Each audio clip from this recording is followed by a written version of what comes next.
Hey everyone, how's it going today? Coach Alvarez here, back at you another episode, Coffee with Coach. Hope you're up doing well. Got the mind in the right place. If not, as always, let's put it in the right place. So it's Friday, so trying to get after it this morning. While I'm doing my normal routine, get some chores done, listening to the same podcast that I've been sharing with you guys. So still listening to Becoming Unstoppable, okay, featuring Tia Claire Toomey. Man, I'm hooked on this podcast. Again, it's an hour and 30 minutes long, hour and 20 something minutes long. So there's a lot of information in here, and it's just trying to replay it over and over and over again to digest it and let it sink in so that I can use it. Okay, because a lot of times you read a book, you'll listen to something, oh man, that was awesome, and then you just keep it moving. What I found is that doesn't work for me. Okay, like it's like for my students or whoever does jiu-jitsu, like you see something once and you drill it once, you're not going to apply it because you haven't drilled it enough. Well, same thing with this stuff here. It's the constant drilling by listening to something over and over again so that it sinks in and I can start implementing what it is that these things are telling me. So in this portion of the podcast, I kind of shared it the other day, but it brings up a topic that I had last night with a couple of students, actually. You can't get away with it, okay? You cannot get away with it. What do I mean by that? Whatever it is that you said you're going to do, once you put it out there and once you say you're going to do it, especially if you let other people know that you're going to do it, whatever it is that it is, whatever you try to make an excuse when things get tough, you're never going to get away with it from the high achievers, okay? From the high successful people, the people that really get after it, the people that don't take no for an answer. You know, they're there to win. Those individuals will not hear your excuse. You will not get away with whatever it is that you're trying to, use as an excuse to cover up something as to why you're not doing is what you're supposed to be doing. And so I'll use this example, and then I'll use the two students as an example. So in this podcast, she's talking about her, Tia Claire was talking about her cross-country days. And again, she's from Australia, so they have cyclones over there, okay? So I'm learning something new, all right? So there's a 3 to 4 category storm, all right? And she's got training to do. Most people aren't going to go outside and run.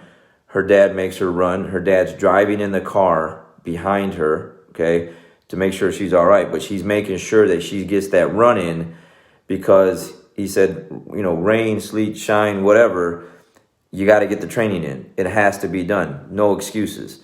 Where most people will be like, yeah, you know what? It's a storm outside, 3 to 4 category storm. Yeah, we need to go in there and be safe. And she said they got a lot of flack for that because they were considered crazy. That's crazy. That's nuts. Like, what are you doing? You need to go inside. She's out there running. No excuses. You're not going to get away with the storm being your way out to not getting the training that you're supposed to be doing. So I'll take it back to one of my athletes yesterday. Signed up for something. Okay. Got to cut some weight. Got to make a weight class. Dealing with some injuries, dealing with a lot of things. It does not matter, okay? When you're tired and you're hungry and you're weak because you're tired and hungry, so your mind starts to get weak, you start telling yourself things. And the reason why I'm able to share these kind of things is because I know, because everything's in the description below. The things that I've achieved competition-wise, I've been there, done that, okay? I've competed all over the world and I've lost all kind of weight overseas in another country, couldn't eat, so you're smelling certain foods, you're watching other people eat, you're hungry, and you got to stay focused on the task at hand. The mission is to go out there and win, and it's not over yet just because you landed there, and now you got to go and run in the cold weather or whatever the case may be. You got to get the job done. The first thing that comes to mind is to run, meaning like run away from the problem, because your mind, everything that I'm getting from Jocko, David Goggins, all this stuff, is your brain has a defense mechanism, like it's there to protect you. I don't want to get hurt. It doesn't want you to get hurt. So what happens? it tells you to go hide somewhere, go run, go get away from the thing that is starting to get painful, that's starting to get tough. And then that's where the other side has to kick in. That's where this stuff kicks in. Like, no, I said I was going to do something and I got to see it through. So with my athlete, like yesterday, I was like, hey, you signed up for this. You know, you put yourself in that position.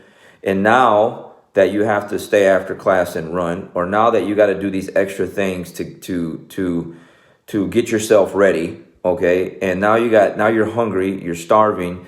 Again, you're feeling weak, you're feeling fatigued.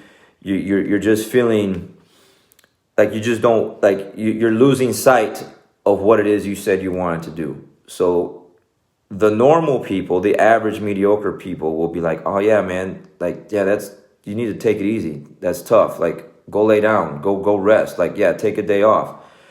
Coach like myself, someone that's been there, done that, knows what it takes to win, knows what it takes to go and get to that other side, isn't going to hear that. You're not going to get away with that. It's like, no, lace up the shoes, get out there and go do what it is that you need to get done. Get it done. Don't stop until you finish what it is that we need to finish, right? That's the problem. That's where the friction comes in at, because that individual is like, no, I need to hear someone say, yeah, stop, go lay down, go rest. You don't go take time off. You don't need to do that. Then the coach comes in, the high achiever comes in and says, no, you got to finish that. You put yourself here, you go do that. You go make that thing happen. Then the friction happens. The fight starts happening because you don't like me as a person, as a coach, because I'm telling you what you don't want to hear. What you want to hear is, yeah, go lay down and take it easy. Then I'll bring it to another student. They've been doing some really good stuff lately, social media wise, and I haven't seen it lately. So I asked them, hey, where's, kind of where you been at? And I said, oh man, coach, I've been, I'm dealing with this other person. I'm doing some training, such and such, such and such. And I was like, man, you need to get it back up and running, man. You need to get back to doing it. It's good stuff. It's like really good stuff. And he's like, it's funny. He said, because another one of his mentors or whatever kind of told him the same thing, like, get up earlier. Okay, get up earlier. I told him to go tell the person he's training, go take like a 30-minute coffee break so you can go do what it is that you need to go do so you can get it done. His other mentor told him, hey, get up earlier so you can get the job done. And he's just like, yeah, man, guys like you or people like you just can't get away with that. Exactly. You're not going to get away with the excuses. You're just not. Against the high achievers, the ones that are really getting after it, you're just not going to. It's going to fall on deaf ears. Like, we don't want to hear it because we just don't want to hear it. It sucks. We don't want to hear excuses. That's where, again, the friction comes in at, all right? So whatever you set your mind to and whatever you say you're going to do, or whatever you sign up for, whatever tournament you put yourself in, or whatever weight class you sign up for, you did it to yourself. Now it's time to go get the job done. It's going to be hard. You knew that already when you signed up. Go get it done. So in this video, they're talking about, like I've already said before, you're on a mission. So you got to complete the mission. You got to get it done. Zero compromise. And once you put it in the back of your mind, zero compromise, then it's zero compromise. You're not going to compromise with yourself or with anyone else, or the pain that you're feeling, or the injury that you're dealing with, or the hunger, the noise that your stomach's making because you're hungry, or your mind is telling you, like, I don't want to do this no more. Zero compromise, and they're talking about, which obviously I can relate to. It's never going to be perfect. Like, you're never going to have like a perfect circumstance where you're going to put yourself through a high goal that you're trying to achieve, and everything's going to be nice and sunny and no rough weather or rough conditions. It's never going to be that way. It's always going to be something. You're going to have to deal with whatever it is that you're going to have to deal with, and you just have to deal with it. And like he says in this podcast, you have to go play. Doesn't matter what you're dealing with or what you're going through, you got to go play the game. Use Michael Jordan as an example. He had a fever, whatever. He went out there, won, game-winning shot, won the game. How many athletes have done that, where they don't want to sit on the bench because they want to be out there with their team and they suck it up and then they go out there and win. I mean, you've seen it, you know, all throughout sports and everything else like that. That's just the way you have to be. And that's where they're talking about in this video that I wanted to share. That's the difference between good and great. Simple. That's the difference between good and great. So you have to tell yourself, or have someone tell you that when it's getting tough for you and you're getting weak and your mind is telling you to take it easy and I'm hungry and I'm tired and I'm sore and I'm hurting and my injuries bothering me, does not matter. You're not going to get away with that excuse. You got to suck it up and you got to go get it done. You need to surround yourself around people that are going to hold you accountable. You are not going to like them. You are not going to like them because your mind and your brain and everything else is telling you, go do something else, man. Go do something else easier. But you need the people around you to hold yourself accountable. Your best friends most likely are not going to tell you those kind of things. They're going to tell you, they're going to want to hold you and give you a hug and tell you to go take it easy somewhere, or let's go have a drink somewhere. Let's go talk it out and let's go have a pity party and that kind of thing. That's not what you need. What you need is someone to tell you to toughen up, suck it up. Like in this video, Tia's like, rub some dirt on it, man, and go get after it. Toughen up. And what I love about this podcast is because what I get a lot of the times, guys, is, well, you're a guy. You know, you're a guy. Like, that's supposed to make a difference that I'm a guy or not. In any other situation, there's not supposed to be a gender thing, right? Like, it's either you're going to do it or you're not going to do it. But when it comes to these kind of things, these kind of talks, this kind of mindset, I'm a guy, that's supposed to, what is that, man? That's a weak excuse. Like, that's the wackest thing I've ever heard. What difference does it make if I'm a guy or not because I'm talking in this kind of manner? You know, it does not matter. And when I listen to this video, here's a high-level athlete. She's an Olympian, 4-time CrossFit champion, and she's telling you to rub some dirt on it and go get after it and to toughen up. That's why I've gravitated to this video so much, because it's like, hey, and I've shared these clips with her talking and saying stuff like that with some of the people that have told me, well, you're a guy, man, it's different. No, it's not different. Here's an athlete right here. Here's a woman telling you to rub some dirt on whatever it is that you're dealing with and go get after it. So I love that, man. I love that. And again, I can use so many examples for myself. You know, I'll use, Brazilian nationals, Sao Paulo, Brazil. Went before, lost. Okay, next year, Brazilian national only comes once a year.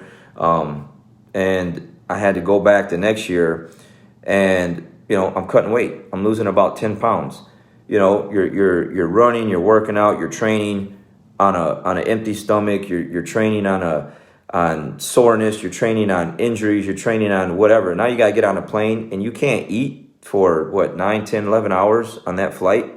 Okay, when everyone else is eating, sitting next to you and they're getting all their trays, you know, and you got to take the tray and pass it on to the person next to you, and they're going to, whoever's serving you is going to ask you, you don't want anything? No, I'm good. You know, I got some trail mix, or I got some hard-boiled eggs in my backpack or something like that, and I can't eat what they're eating. Now we land. Now we got to go through security and customs and all that stuff. That takes forever. And now you get out and you come through the gate and you land in Sao Paulo, and then you smell food. You smell coffee. You smell croissants. You smell, your senses pick up so high like that when you're cutting weight. It's like you smell everything. Okay, and everything smells good. Even if you don't even want that kind of food, it smells good. And everyone's eating, and you can't eat. Now you got to get in a taxi. Now you got to go drive wherever you're going to. And I think it was like an hour drive or whatever to get to the hotel. And you get to the hotel, and you still can't eat. You got to check your weight. And now you got to go run, because you got to run off the water weight and whatever else that you gained on the flight and that kind of thing. And then you come back and check your weight again, and then you still can't really eat until the next day or 2 days later, until you have to go and compete. And then the people in your division are absolute beasts, okay?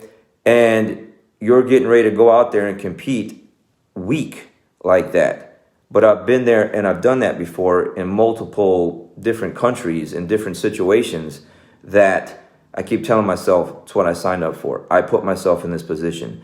I did this to myself. I wanted this title. I came here to get this title. I came this far. I got this far.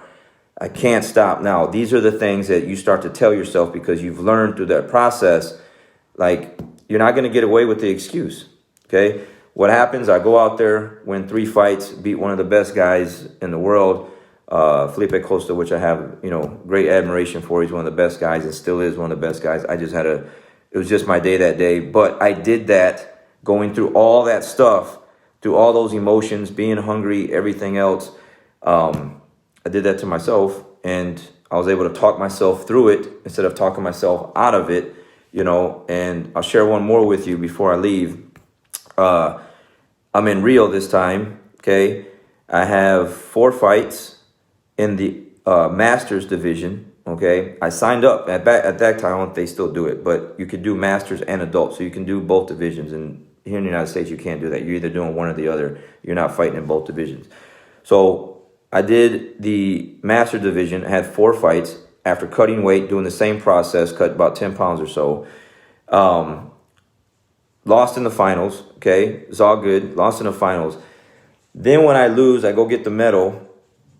They're calling my name for the other one. Like, they're telling me, hey, you got 30 minutes before we start the adult division, okay? I already have 4 fights. It's hot as heck in Rio, man. It wasn't like an air-conditioned venue. It was an outdoor venue, meaning there was no windows. So whatever the elements were outside in the middle of July or whatever it was inside as well. So in between my fights in the adult division or in the Masters division, I'm drinking Gatorades or whatever to kind of rehydrate, little sips, right? And then still having to go and fight. And I go check my weight on the scale, on the check scale, and I'm like, I don't know, 2-3 pounds over, okay? I got to make weight again after I just made weight. I got to make weight again for the adult division. So the Masters division, I think at that time, the division I was like 6 minutes, okay? 6 minutes or 5-6 minute rounds. Now I'm going to go fight in the adult division. It's 10 minutes, okay? But now, after I just fought 4 fights, okay, 4 hard-fought battles and then lost in the finals, now I'm going to go cut weight. So outside of the Tijuca Tennis Club is a track. They have a big track out there. Man, it's hot, okay? I don't want to do it. I know it's hot. I just got done fighting. Now I got to go cut weight again. So I had my students, Jordan, and I forgot who else was with me. Anyways, they're like, man, you got it, coach. We'll run with you. We'll run with you. These guys grabbed their stuff, kind of pushed me out the door in the back, and ran with me, alongside of me, to help me stay focused and push me till I cut the weight again. So I don't know, it probably took me 30 minutes, okay? So then I made weight just in time for my weight class. Made the weight, went out there, fought a 10-minute fight in the adult division.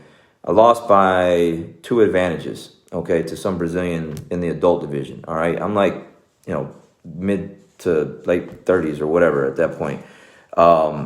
And I did it, I didn't win my division in the Masters division nor the other one. But what I did do was finish what I signed up for. I signed up for those divisions.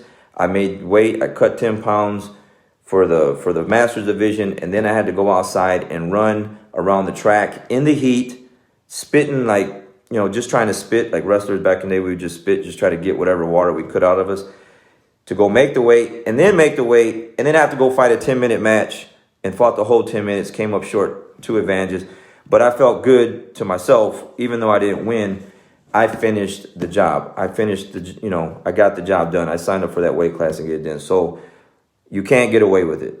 Guys like myself, high achievers, highly successful people that have been there, done that, if you try to give us some kind of excuse, it's just not going to work. It's just not going to work. And it shouldn't work for yourself either. Don't give yourself a way out.